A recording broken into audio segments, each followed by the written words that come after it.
Hello friends, నమస్కారం. డిఎస్సికి మనం ఏ బుక్స్ చదవాలి అనే ప్రశ్నకు నిపుణులు చెప్పేటటువంటి మాట అకాడమీ బుక్స్ చదవాలి. అలాగే డిఎస్సిలో విజయం సాధించినటువంటి టీచర్స్ని అడిగినా కూడా వారు చెప్పేటటువంటి మాట కూడా డిఎస్సికి మనము అకాడమీ బుక్స్ చదవాలి అని అంటుంటారు. అటువంటి అకాడమీ బుక్స్ని ఆధారం చేసుకుని ఏపీలో ఎక్కడా లేని విధంగా టెట్, డిఎస్సి, ఎస్జిటి మరియు స్కూల్ అసిస్టెంట్ సోషల్ కంటెంట్కి సంబంధించి 6th class, 7th class, 8th class new academy బుక్స్లో బిట్ వచ్చే అవకాశం ఉన్న ప్రతి లైన్ని పరిశోధించి బిట్ బ్యాంక్ అంటే ప్రశ్నలు సమాధానాల పుస్తకం రూపొందించడం జరిగింది. అలాగే 9th class, 10th class new academy బుక్స్తో పాటు ఓల్డ్ అకాడమీ టెక్స్ట్ బుక్ అంటే 10th class old academy text బుక్లో బిట్ వచ్చే అవకాశం ఉన్నటువంటి ప్రతి లైన్ని పరిశీలించి మేము బిట్ బ్యాంక్ అంటే ప్రశ్నలు సమాధానాల పుస్తకం రూపొందించడం జరిగింది. 6th class, 7th class, 8th class book 1గా రూపొందించడం జరిగింది. అలాగే 9th class, 10th class new academy బుక్స్తో పాటు 10th class old academy text బుక్లో ఉన్నటువంటి బిట్స్ని మేము బిట్ బ్యాంక్గా రూపొందించడం జరిగింది.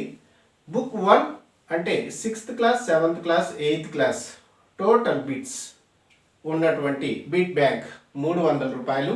అలాగే 9th class, 10th class new academy బుక్స్లో ఉన్నటువంటి బిట్స్తో పాటు ఓల్డ్ అకాడమీ బుక్లో ఉన్నటువంటి బిట్స్ కూడా మేము బుక్ 2గా రిలీజ్ చేయడం జరిగింది. బుక్ 2 400 రూపాయలు, బుక్ 1, బుక్ 2 రెండు కలిపి 700 రూపాయలు. మీకు కావాల్సిన వారు 9966466776కి లేదా 9850855212కి కాల్ చేసినట్లయితే మేము మీకు పోస్టల్ ద్వారా పంపించడం జరుగుతుంది. పోస్టల్ ఛార్జెస్ అదనంగా ఉంటాయి. మీరు ఈ బుక్స్లో ఉన్నటువంటి వీడియోస్ చూడాలనుకుంటే Kabir Isha spoken English YouTube ఛానల్లో చూడవచ్చు. మీరు బుక్స్ని కొనాలనుకుంటే కబీర్ ఇషా స్పోకెన్ ఇంగ్లీష్ ఛానల్లో ఉన్నటువంటి వీడియోస్ చూసిన తర్వాత కూడా కొనవచ్చు. అలాగే ఇంటర్మీడియట్కి సంబంధించి వీడియోస్ రిలీజ్ చేస్తున్నాము, మీరు ఛానల్లో చూడవచ్చు. అంటే కబీర్ ఇషా స్పోకెన్ ఇంగ్లీష్ ఛానల్లో ఇంటర్మీడియట్ సోషల్ కంటెంట్కి సంబంధించి కూడా మేము వీడియోస్ పెడుతున్నాము, చూడవచ్చు. చూసిన తర్వాత మీరు ఈ బుక్స్ కొనాలనుకుంటే కొనవచ్చు. హలో ఫ్రెండ్స్, నమస్కారం. ఈరోజు మనం 10వ తరగతి సాంఘిక శాస్త్రంలో భాగంగా 19వ పాఠం రాజకీయ ధోరణులు ఆవిర్భావం 1977-2000 గురించి తెలుసుకుందాం. 1977లో జరిగిన ఎన్నికలలో విజయం సాధించి జనతా పార్టీ తరఫున ప్రధానమంత్రి అయిన వారు ఎవరు? మొరార్జీ దేశాయ్. మొదటి కాంగ్రెసేతర ప్రధాని ఎవరు? మొరార్జీ దేశాయ్. భారతదేశంలో అత్యవసర పరిస్థితి నిలుపుదల చేసిన సంవత్సరం ఏది? 1977. ఆపరేషన్ బ్లూ స్టార్ చేపట్టినది ఎవరు? ఇందిరా గాంధీ. ఎల్కే అద్వానీచే రామజన్మభూమి రథయాత్ర ప్రారంభించబడిన సంవత్సరం 1990. భారత రాష్ట్రపతి పదవికి ఏకగ్రీవంగా ఎన్నికై భారత 6వ రాష్ట్రపతిగా ప్రమాణ స్వీకారం చేసినది ఎవరు? నీలం సంజీవరెడ్డి. పంజాబ్కి పరిమితమై సిక్కుల కోసం ప్రత్యేకంగా పనిచేస్తున్న పార్టీ ఏది? శిరోమణి అకాలీదళ్ ఎస్ఏడి.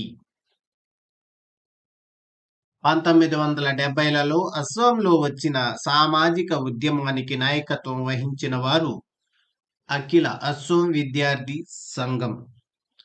పంజాబ్లో తీవ్రవాద సిక్కుల బృందానికి నాయకత్వం వహించినది ఎవరు? బిద్రేన్వాలా.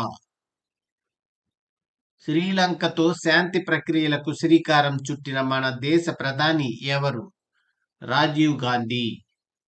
1989లోని మొదటి సంకీర్ణ ప్రభుత్వం తరపున ప్రధానమంత్రి పదవిని చేపట్టినదెవరు? లేదా మొదటి సంకీర్ణ ప్రభుత్వం ఎవరి నేతృత్వంలో ఏర్పడింది? విపి సింగ్.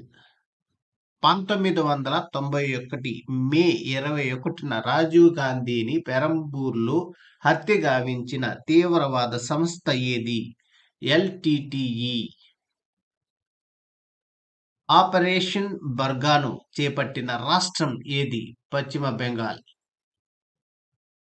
రాష్ట్రంలో రాష్ట్రపతి పాలన ప్రవేశపెట్టుటకు దోహదం చేసే రాజ్యాంగ అధికరణ ఏది? 356వ అధికరణ. మండల్ కమిషన్ సిఫారసులను అమలు చేసిన ప్రభుత్వం ఏది? విపి సింగ్ ప్రభుత్వం. తెలుగుదేశం పార్టీ ఏర్పాటులో ప్రధాన సిద్ధాంతం ఏది? ఆంధ్రుల ఆత్మగౌరవం. స్థానిక సంస్థలలో స్త్రీలకు ఎన్నో వంతు సీట్లను కేటాయించారు? 1/3 వంతు. 2 లేదా అంతకంటే ఎక్కువ రాజకీయ పార్టీలు కలిసి ప్రభుత్వాన్ని ఏర్పాటు చేయడాన్ని ఏమంటారు? సంకీర్ణ ప్రభుత్వం. బర్మా ప్రస్తుత నామం ఏమిటి? మయన్మార్. చండీగఢ్ను కేంద్ర పాలిత ప్రాంతంగా కాక తమ రాష్ట్రానికి చెందాలని కోరిన రాష్ట్రం ఏది? పంజాబ్. 1977 సాధారణ ఎన్నికల తర్వాత పశ్చిమ బెంగాల్లో అధికారంలోకి వచ్చిన పార్టీ ఏది? సిపిఐఎం. ఏ రాజ్యాంగ సవరణ ద్వారా గ్రామ స్థాయిలో స్థానిక స్వపరిపాలన ప్రవేశపెట్టబడింది? 73వ. ఏ రాజ్యాంగ సవరణ ద్వారా పట్టణ స్థాయిలో స్థానిక స్వపరిపాలన ప్రవేశపెట్టబడింది? 74వ. స్థానిక స్వపరిపాలనకు రాజ్యాంగ గుర్తింపునిస్తూ 1992 సంవత్సరంలో రాజ్యాంగ సవరణ చేసిన ప్రభుత్వం ఏది? పివి నరసింహారావు ప్రభుత్వం. గోల్డెన్ టెంపుల్ ఏ మతస్థులకు పవిత్ర స్థలం? సిక్కులకు. ఏజీపీని విస్తరింపుము. అస్సోం గణ పరిషత్. ఎస్ఏడిని విస్తరింపుము. శిరోమణి Akali Dal. ఏఏఎస్యుని విస్తరింపుము.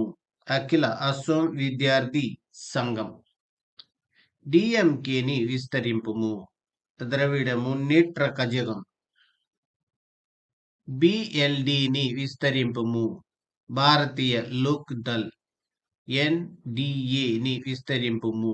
National democratic alliance. యుపిఏని విస్తరింపుము. United progressive alliance. ఇందిరాగాంధీని ఏ సంవత్సరంలో హత్య గావించారు? 1984లో. సిక్కులు కోరిన ప్రత్యేక దేశంను ఏమంటారు? ఖలిస్తాన్. వెనుకబడిన తరగతులకు ఎంత శాతం రిజర్వేషన్లు కల్పించాలని మండల్ కమిషన్ సిఫారసు చేసింది? 27%. బోఫోర్సు కుంభకోణం ఆరోపణలను ఎదుర్కొన్న ప్రధాని ఎవరు? రాజీవ్ గాంధీ. ఎన్డీఏకు నాయకత్వం వహిస్తున్న పార్టీ ఏది? బీజేపీ. యూపీఏకు నాయకత్వం వహిస్తున్న పార్టీ ఏది? కాంగ్రెస్ పార్టీ. బెంగాలీ భాషలో బర్కాదార్లు అనగా కౌలుదారులు. 6వ సార్వత్రిక ఎన్నికలు ఎప్పుడు జరిగాయి? 1977 మార్చిలో. 6వ లోక్సభకు స్పీకర్గా ఎవరు ఏకగ్రీవంగా ఎన్నికయ్యారు? నీలం సంజీవరెడ్డి. ఇంతవరకు లోక్సభ స్పీకర్గా అతి తక్కువ కాలం పనిచేసింది ఎవరు? నీలం సంజీవరెడ్డి. మొట్టమొదటిసారిగా ఏకగ్రీవంగా ఎన్నికైన భారత రాష్ట్రపతి ఎవరు? నీలం సంజీవరెడ్డి.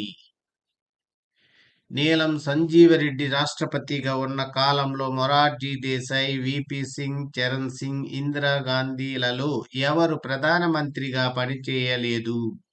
విపి సింగ్. 1977లో తమిళనాడు రాష్ట్ర అసెంబ్లీ ఎన్నికలలో అధికారంలోకి వచ్చిన పార్టీ ఏది? డిఎంకే. బిఎల్డి ప్రధానంగా ఏ రాష్ట్రంలో ఉండేది? ఉత్తరప్రదేశ్. ఎస్ఏడి ఏ రాష్ట్రానికి పరిమితమైన పార్టీ? పంజాబ్.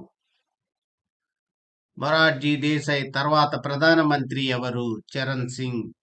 ఏదైనా ఒక రాష్ట్రంలో రాష్ట్రపతి పాలన విధించాలంటే 356 ప్రకారం ఎవరి సిఫారసు అవసరం? ఆ రాష్ట్ర గవర్నర్. కేంద్ర ప్రభుత్వం 356వ అధికరణాన్ని ప్రయోగించడానికి ఖచ్చితమైన నియమాలను ఏ తీర్పులో పేర్కొన్నారు? 1994 సుప్రీంకోర్టు తీర్పులో. టీడీపీని ఎవరు స్థాపించారు? ఎన్టీ రామారావు. టీడీపీని ఎప్పుడు స్థాపించారు? 1982లో.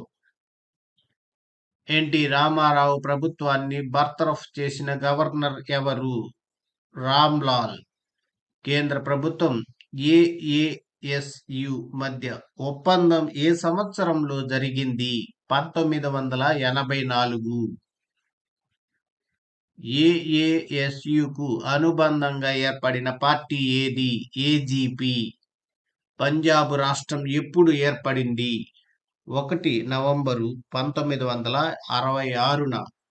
బాక్రానంగల్ ఆనకట్ట ఏ నదిపై ఏ రాష్ట్రంలో నిర్మించారు? సట్లెజ్ నదిపై, హిమాచల్ ప్రదేశ్లో. గోల్డెన్ టెంపుల్ ని ఆక్రమించుకున్న సిక్కు తీవ్రవాదులను ఖాళీ చేయించడానికి చేసిన ఆపరేషన్ పేరేమిటి? Operation blue star. 1984. ఇందిరాగాంధీ తర్వాత ప్రధాని అయినది ఎవరు? రాజీవ్ గాంధీ. మిజో నేషనల్ ఫ్రంట్ కి కేంద్ర ప్రభుత్వంకి మధ్య ఎప్పుడు ఒప్పందం కుదిరింది? 1986 జూన్ 30న. పేదల కోసం ఖర్చు పెడుతున్న ప్రతి రూపాయిలో 15 పైసలు కూడా వారికి చేరడం లేదని అన్న ప్రధాని ఎవరు? రాజీవ్ గాంధీ. 1984లో జరిగిన సిక్కు వ్యతిరేక అల్లర్ల విషయంలో ఏ ప్రధానమంత్రి క్షమాపణలు చెప్పారు? ఎప్పుడు?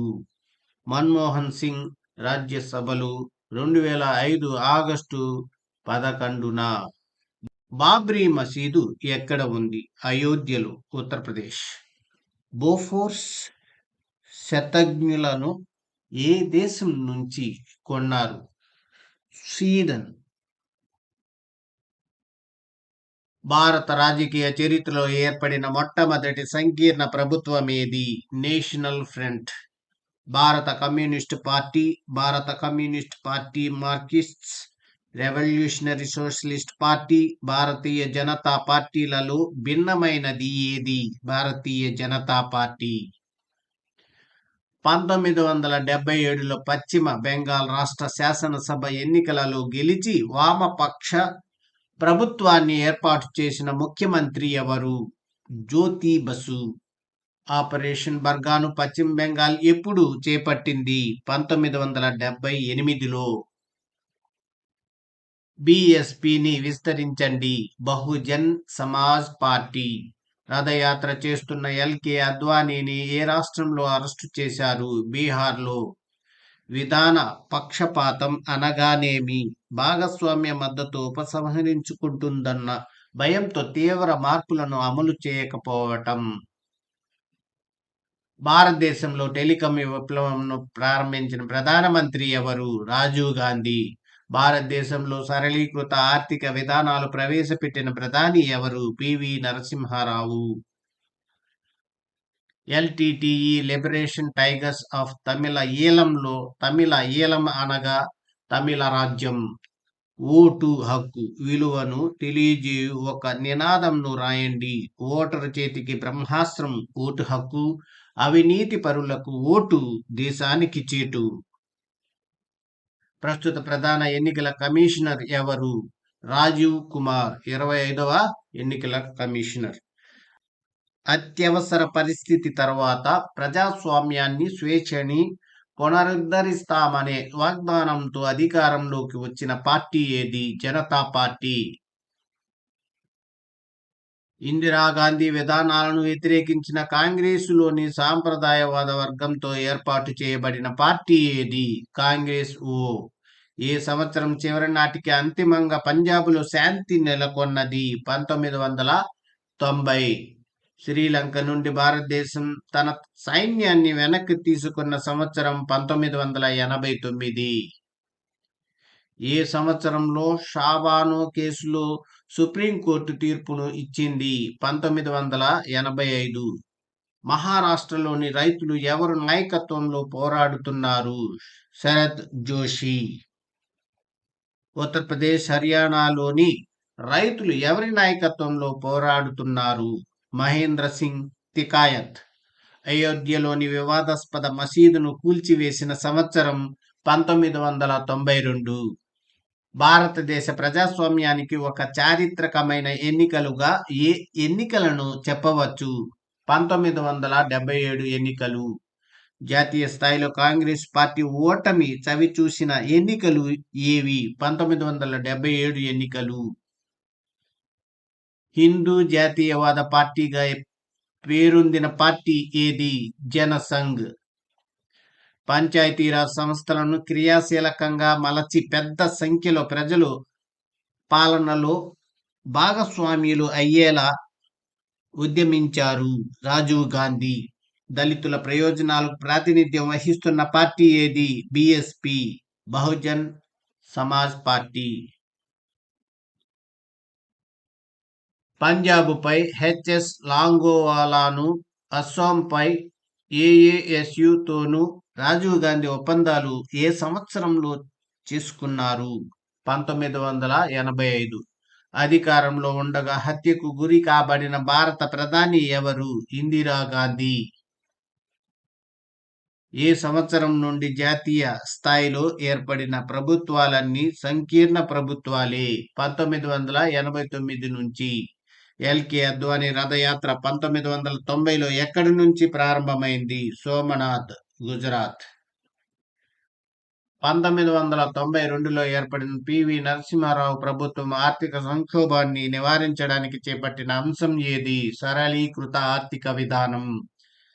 పంజాబు ఆందోళన వేర్పాటువాదం వైపునకు మరలటానికి ప్రధాన కారణం ఏమిటి?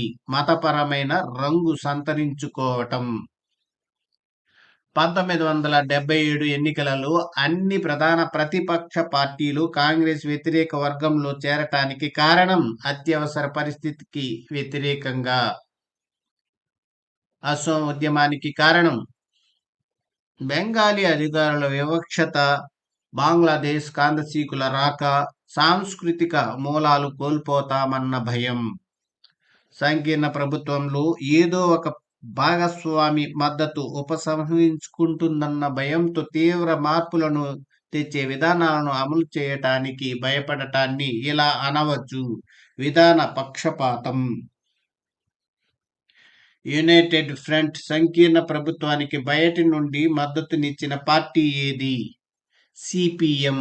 భారతదేశంలో టెలిఫోన్ విప్లవాన్ని ప్రారంభించింది Rajiv Gandhi. Operation blue star చేపట్టిన సంవత్సరం ఏది? 1984. ఇందిరాగాంధీ హత్యకు గురైన సంవత్సరం ఏది? 1984. భారతదేశ ప్రజాస్వామ్యానికి పరీక్షాకాలం వంటిది ఏది? 1976, 85. 1975, 85 మధ్య కాలంలో భారతదేశంలో ఉద్భవించిన ఉద్యమాలు ఏవి? పర్యావరణ ఉద్యమం, స్త్రీవాద ఉద్యమం, పౌర హక్కుల ఉద్యమం, సాహిత్య ఉద్యమం. జనతా పార్టీగా ఏర్పడాలని నిర్ణయించిన పార్టీలు ఏవి? కాంగ్రెస్, స్వతంత్ర పార్టీ, భారతీయ జనసంఘ్, భారతీయ లోక్దల్, సోషలిస్టు పార్టీ. కాంగ్రెస్ వ్యతిరేక, అత్యవసర పరిస్థితి వ్యతిరేక పార్టీలు అన్నీ ఒక తాటి కిందకు వచ్చి ఎన్నికలలో పోటీ చేయటంలో ముఖ్య పాత్ర పోషించిన వారెవరు? జయప్రకాష్ నారాయణ్, ఆచార్య జెబి కృపలాని. భారతదేశ ప్రజాస్వామ్యానికి ఒక చారిత్రాత్మకమైన ఎన్నిక ఏది? 1977 సాధారణ ఎన్నికలు. జాతీయ స్థాయిలో కాంగ్రెస్ పార్టీని ఓడించిన పార్టీ ఏది? జనతా పార్టీ. 1977 సాధారణ ఎన్నికలలో గెలుపొందిన జనతా పార్టీ ఎన్ని రాష్ట్రాలలోని కాంగ్రెస్ ప్రభుత్వాలను తొలగించింది? 9 రాష్ట్రాలలో. 1977 సాధారణ ఎన్నికల తర్వాత జనతా పార్టీ ఏ రాష్ట్రాలలో విజయం సాధించింది? ఉత్తరప్రదేశ్, మధ్యప్రదేశ్, రాజస్థాన్, బీహార్. పంజాబ్కి పరిమితమై సిక్కుల కోసం ప్రత్యేకంగా పనిచేస్తున్న పార్టీ ఏది? శిరోమణి అకాలీదళ్. రాష్ట్రంలో రాష్ట్రపతి పాలనకు వీలు కల్పించే అధికరణం ఏది? అధికరణం 356. జనతా పార్టీ అధికారంలోకి రావడానికి చేసిన వాగ్దానం ఏది? ప్రజాస్వామ్యాన్ని, స్వేచ్ఛని పునరుద్ధరిస్తామనడం. భారతదేశంలోని విభిన్న ప్రాంతాల్లో మరింత స్వయం ప్రతిపత్తి కోసం జరిగిన 3 ఉద్యమాలు ఏవి? ఆంధ్రప్రదేశ్, అసోం, పంజాబ్ ఉద్యమాలు.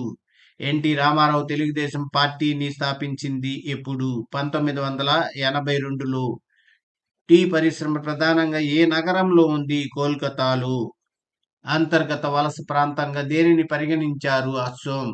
అసోంలోని ఆదిమ వాసులెవరు? బోడోలు, కాశీలు, మిజోల, కర్జీలు.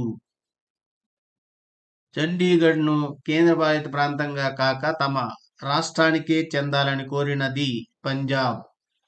తీవ్రవాద సిక్కుల బృందానికి నాయకుడిగా వ్యవహరించిన వారెవరు? భింద్రన్వాలా. సిక్కుల పవిత్ర స్థలమేది? Golden temple. రాజీవ్ గాంధీ ఏ ఏ ప్రాంతాలలో శాంతి ప్రక్రియలు మొదలుపెట్టారు? పంజాబ్, అస్సాం, మిజోరాం, పొరుగు దేశమైన శ్రీలంకలో. శ్రీలంక నుంచి అంతిమంగా భారతదేశం తన సైన్యాన్ని వెనక్కి తీసుకున్న సంవత్సరమేది? 1989. పేదల కోసం ఖర్చు పెడుతున్న ప్రతి రూపాయలు 15 పైసలు కూడా అతడికి చేరటం లేదని అన్న వారెవరు? రాజీవ్ గాంధీ. సరళీకృత ఆర్థిక విధానం వైపు పయనం మొదలుపెట్టింది ఎవరు? 1985లో రాజీవ్ గాంధీ ప్రభుత్వం. భారతదేశంలో టెలికాం విప్లవం అనబడుతున్న దానిని ఆరంభించినదెవరు? రాజీవ్ గాంధీ. భర్త నుంచి విడాకులు పొందిన షాబానో కేసులో సుప్రీంకోర్టు తీర్పు ఇచ్చిన సంవత్సరం ఏది? 1985. ఉత్తరప్రదేశ్, హర్యానా రైతులు దేనికోసం మహేంద్ర సింగ్ తికాయత్ నేతృత్వంలో పోరాటం చేస్తున్నారు? వ్యవసాయ ఉత్పత్తులకు మెరుగైన ధరల కోసం, డీజిల్, రసాయనిక ఎరువులు, విద్యుత్ వంటి ఉత్పాదకాలపై సబ్సిడీల కోసం. ఎప్పటి నుండి జాతీయ స్థాయిలో సంకీర్ణ లేదా మైనారిటీ ప్రభుత్వాలు ఏర్పడుతున్నాయి? 1989. బెంగాల్లో వామపక్ష ప్రభుత్వాన్ని ఏర్పాటు చేసింది ఎవరు? జ్యోతి బసు. బర్గాదార్లు అంటే ఎవరు? కౌలుదారులు. బెంగాలీలో బర్గాదార్లు అంటారు. ఓబీసీలకు ఎంత శాతం రిజర్వేషన్లు కల్పించారు? 27%. సరళీకృత ఆర్థిక విధానాన్ని ప్రవేశపెట్టిన ప్రభుత్వం ఏది? పివి నరసింహారావు ప్రభుత్వం 1992. సంకీర్ణ ప్రభుత్వాలకు 2 ఉదాహరణలు ఇవ్వండి. కాంగ్రెస్ నేతృత్వంలోని UPA united progressive alliance, BJP నేతృత్వంలోని ఎన్డీఏ నేషనల్ డెమోక్రటిక్ అలయన్స్. ఏఐఏడిఎంకేని విస్తరింపుము. All India Anna Dravida Munnetra Kazhagam. క్రింది వానిలో సరికాని జతను గుర్తించండి. రామ జన్మభూమి రథయాత్ర 1990, రాజీవ్ గాంధీ హత్య 1991, ఆపరేషన్ బ్లూ స్టార్ 1984, ఆపరేషన్ బర్గా 1987. జవాబు డి. ఆపరేషన్ బర్గా 1987. క్రింది వానిలో సరి అయిన జతను గుర్తించి రాయండి.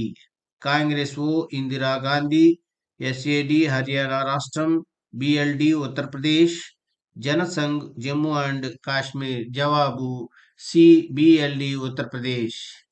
క్రింది వానిలో సరికాని జతను గుర్తించండి. తీవ్రవాద సిక్కు బృంద నాయకుడు భింద్రన్వాలా, ఎస్ఏడి అధ్యక్షుడు సంత్ లాంగోవాల్, ఏజీపీ అధ్యక్షుడు జ్యోతి బసు, భారతదేశ 6వ రాష్ట్రపతి నీలం సంజీవరెడ్డి. జవాబు సి. ఏజీపీ అధ్యక్షుడు జ్యోతి బసు. క్రింది వాటిని సరిగా జతపరచండి. DMK Tamil Nadu, SAD Punjab, AGP Assam, BLD Uttar Pradesh. జవాబు 1A, 2B, 3C, 4D. ఇవ్వబడిన ప్రధానమంత్రులను సరైన కాలక్రమంలో అమర్చండి. Rajiv Gandhi, VP Singh, Indira Gandhi, PV Narasimha Rao. జవాబు 3, 1, 2 మరియు 4. క్రింద ఇవ్వబడిన సంఘటనలను సరైన కాలక్రమంలో అమర్చండి.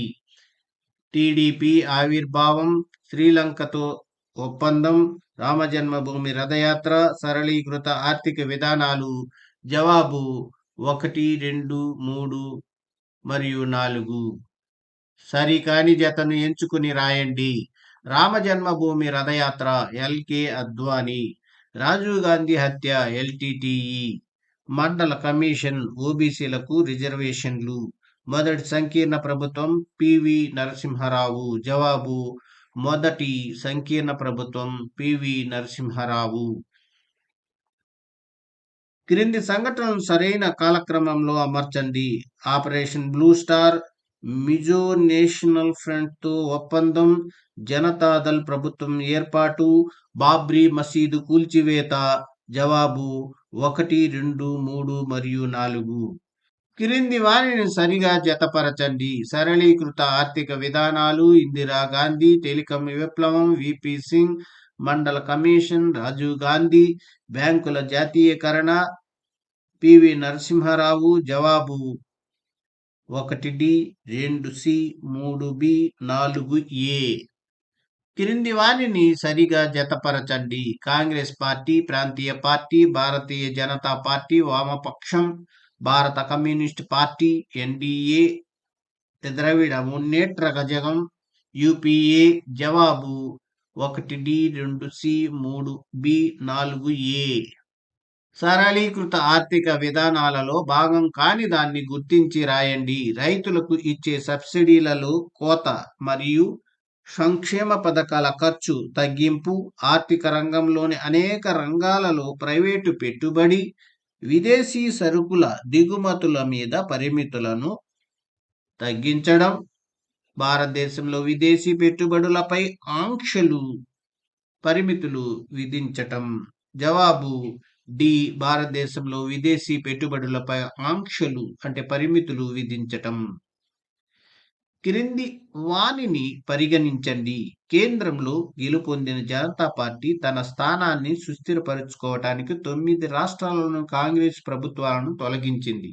కాంగ్రెస్ పార్టీ జాతీయ స్థాయిలో ఓడిపోయింది కాబట్టి రాష్ట్రాలలో సైతం పాలించే హక్కును కోల్పోయింది. పై వానిలో సరైనది ఏది?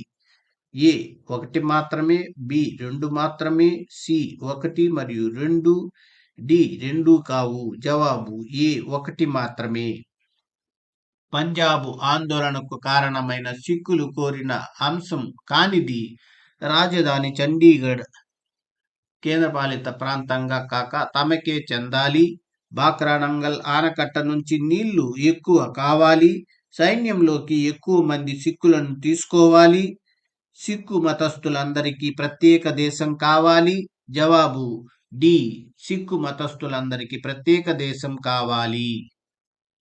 నీలం సంజీవరెడ్డి గారి గురించిన సరైన వాక్యం కానిది.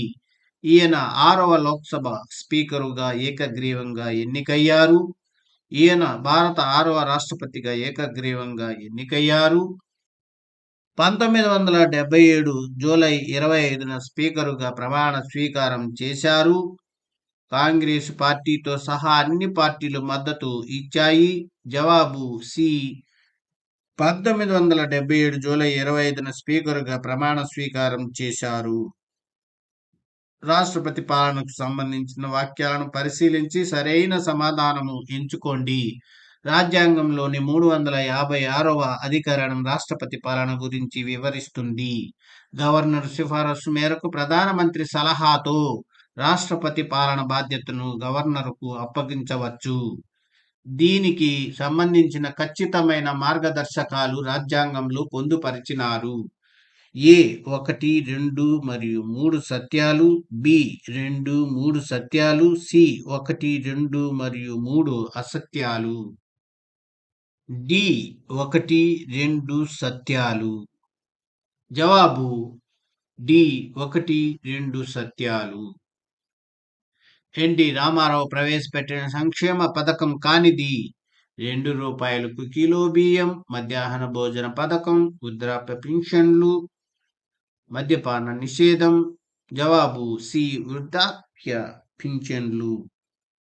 ఎన్టీ రామారావు రాజకీయాలలో తెలుగుదేశం పార్టీ స్థాపనలో ఎన్నికల్లో విజయం సాధించడానికి దోహదం చేసిన అంశం కానిది. సినీ హీరోగా ఉన్న నేపథ్యం, రాజకీయ అనుభవం కలిగిన నాయకత్వం, రాష్ట్ర ఆత్మగౌరవం కోసం పోరాటం, పేదలకు జనాకర్షణ సంక్షేమ పథకాలు. జవాబు బి, రాజకీయ అనుభవం కలిగిన నాయకత్వం. సంస్కృతి, జనాభా అంశాలే కాకుండా అసోం ఉద్యమానికి సంబంధించిన ఆర్థిక కోణం లేదా కారణం, ఉపాధిలో బయటి ప్రజలకు ప్రాధాన్యత, టీ పరిశ్రమ అస్సామేతర ప్రజల చేతుల్లో ఉండటం, చమురు పరిశ్రమలు స్థానికులకు ప్రాధాన్యత తక్కువగా ఇవ్వటం. పైవన్నీ. జవాబు డి పైవన్నీ. అసోం ఉద్యమంలోని ప్రజల ప్రధాన డిమాండ్ కానిది అంతర్గత వలసగా పరిగణించటం, ఉపాధిలో స్థానికులకు ప్రాధాన్యత ఇవ్వటం, వనరులను స్థానిక ప్రజల ప్రయోజనం కోసం వినియోగించటం, బయటి వాళ్ళను తొలగించటం. జవాబు ఈ అంతర్గత వలసగా పరిగణించటం. ఈశాన్య ప్రాంతంలో ఘర్షణలు తగ్గించి శాంతిని నెలకొల్పటానికి ఈ ప్రాంతాలలో సాయుధ బలగాలను కేంద్ర ప్రభుత్వం పెద్ద ఎత్తున నియమించింది. ఈశాన్య ప్రాంతంలో సాయుధ దళాలను ప్రయోగించటానికి కారణం కాని అంశం, పొరుగు దేశాలతో సరిహద్దు ప్రాంతంగా ఉండటం, ఘర్షణల మతపర రంగు సంతరించుకోవడం, తిరుగుబాటు బృందాలు తరచూ భారతదేశం నుంచి విడిపోవాలని కోరుకోవటం, అల్పసంఖ్యాక వర్గాలపై తిరుగుబాటు బృందాలు హింసాత్మక దాడులకు పాల్పడటం. జవాబు బి ఘర్షణల మతపర రంగు సంతరించుకోవడం. క్రింది స్టేట్మెంట్లను పరిశీలించి సరైన సమాధానము ఎంచుకోండి. సిక్కు వేర్పాటు బృందాలు గోల్డెన్ టెంపుల్ ని ఆక్రమించుకోగా సైన్యం జోక్యం చేసుకోవాల్సి వచ్చింది. దీనికి ప్రతిచర్యగా 1984 ప్రధాని ఇందిరాగాంధీని హత్య గావించారు. ఏ 1-2 అసత్యాలు, బి 1-2 సత్యాలు, సి 1 మాత్రమే సత్యం, డి 2 మాత్రమే సత్యం. జవాబు బి 1-2 సత్యాలు. పంజాబ్లో తీవ్రవాదాన్ని అణచివేయటానికి ప్రభుత్వం చాలా తీవ్ర పద్ధతులను ఉపయోగించింది. వీటిలో అనేకం పౌరుల రాజ్యాంగ హక్కులకు భంగం కలిగించాయని భావించారు. అయితే ఈ చర్యను సమర్థించే వ్యాఖ్య హింసను హింసతోటి అణచివేయాలి, కావున ఈ చర్య సమర్థనీయమే, రాజ్యాంగ యంత్రాంగమే కుప్పకూలే అంచున ఉండటంతో మానవ హక్కుల ఉల్లంఘన సమర్థనీయమే, శాంతి భద్రతల రక్షణలు ఏ విధంగానూ పౌర హక్కుల ఉల్లంఘన జరగకూడదు. ఇటువంటి చర్యలు అప్రజాస్వామిక ధోరణులు బలపడటానికి దోహదం చేస్తాయి. జవాబు బి రాజ్యాంగ యంత్రాంగమే కుప్పకూలే అంచున ఉండటంతో మానవ హక్కుల ఉల్లంఘన సమర్థనీయమే. రాజీవ్ గాంధీ పాలనలో చేపట్టిన సంస్కరణ కానిది శాంతి భద్రతలు నెలకొల్పటం, టెలికాం విప్లవం, పంచాయతీరాజ్ సంస్థలను క్రియాశీలకంగా మార్చటం, ఆర్థిక విధానాలు కట్టుదిట్టం చేయటం. జవాబు డి ఆర్థిక విధానాలు కట్టుదిట్టం చేయటం. వామపక్ష రాజకీయ పార్టీ కానిది CPI, CPM, forward bloc, SAD. జవాబు డి ఎస్ఏడి. క్రింది స్టేట్మెంట్లను పరిశీలించి సరైన సమాధానము ఎంచుకోండి. 1978 జూన్లో పశ్చిమ బెంగాల్ ప్రభుత్వం ఆపరేషన్ బర్గా చేపట్టింది. భూస్వాముల పేర్లను నమోదు చేసి వాళ్ళ హక్కులను కాపాడటానికి దీనిని చేపట్టారు. ఆపరేషన్ బర్గాలో చేపట్టిన చర్యల ఫలితంగా పశ్చిమ బెంగాల్లో వ్యవసాయ ఉత్పత్తి 30% దాకా పెరిగింది. ఏ 1, 2 మరియు 3 సరైనవి, బి 1, 2 మాత్రమే సరైనవి, సి 1, 3 మాత్రమే సరైనవి, డి 2, 3 మాత్రమే సరైనవి. జవాబు సి 1, 3 మాత్రమే సరైనవి. ఈ క్రింది వ్యాఖ్యలను పరిశీలించి సరైన సమాధానము ఎంచుకోండి. 73వ రాజ్యాంగ సవరణ గ్రామ స్థాయిలో స్థానిక స్వపరిపాలనా ప్రభుత్వాలను కల్పించింది. 74వ రాజ్యాంగ సవరణ పట్టణ నగరాల్లో స్థానిక స్వపరిపాలన ప్రభుత్వాలను కల్పించింది. మొత్తం స్థానాల్లో 2/3 వంతు స్థానాలను స్త్రీలకు కేటాయించారు. 1, 2 మరియు 3 సరైనవి. 1, 2 మాత్రమే సరైనవి. 2, 3 మాత్రమే సరైనవి. 1, 3 మాత్రమే సరైనవి. జవాబు బి 1, 2 మాత్రమే సరైనవి. 1991లో భారతదేశం సరళీకృత ఆర్థిక విధానాలను అవలంబించడానికి కారణం కానిది అంతర్జాతీయ ద్రవ్య నిధి షరతులు, విదేశీ మారక నిల్వలు అడుగుంటటం, తీవ్ర ఆర్థిక సంక్షోభం నుంచి బయటపడటానికి, పారిశ్రామికాభివృద్ధి సాధించటానికి. జవాబు డి పారిశ్రామికాభివృద్ధి సాధించడానికి. ఈ క్రింది సంఘటనలను సరైన కాలక్రమంలో ఉంచండి. తెలుగుదేశం పార్టీ స్థాపన, ఆపరేషన్ బ్లూ స్టార్, అద్వానీ రథయాత్ర, సరళీకృత ఆర్థిక విధానం. ఏ 1, 2, 3, 4, బి 1, 2, 4, 3, సి 1, 3, 2, 4, డి 4, 1, 2, 3. జవాబు 1, 2, 3, 4. క్రింది వానిలో సరైన జత కానిది. మొరార్జీ దేశాయ్ మొదటి కాంగ్రెసేతర ప్రధానమంత్రి. విపి సింగ్ మొదటి సంకీర్ణ ప్రభుత్వ ప్రధానమంత్రి. రాజీవ్ గాంధీ యుపిఏ మొదటి ప్రధానమంత్రి. పివి నరసింహారావు సరళీకృత ఆర్థిక విధానాలు. జవాబు సి రాజీవ్ గాంధీ యుపిఏ మొదటి ప్రధానమంత్రి. ఫ్రెండ్స్, వీడియో నచ్చితే లైక్ చేసి, షేర్ చేసి, సబ్స్క్రైబ్ చేసుకోండి. అలాగే బెల్ ఐకాన్పై క్లిక్ చేసినట్లయితే మన కొత్త నోటిఫికేషన్స్ మీకు అందుతూ ఉంటాయి. Thank you for watching this video.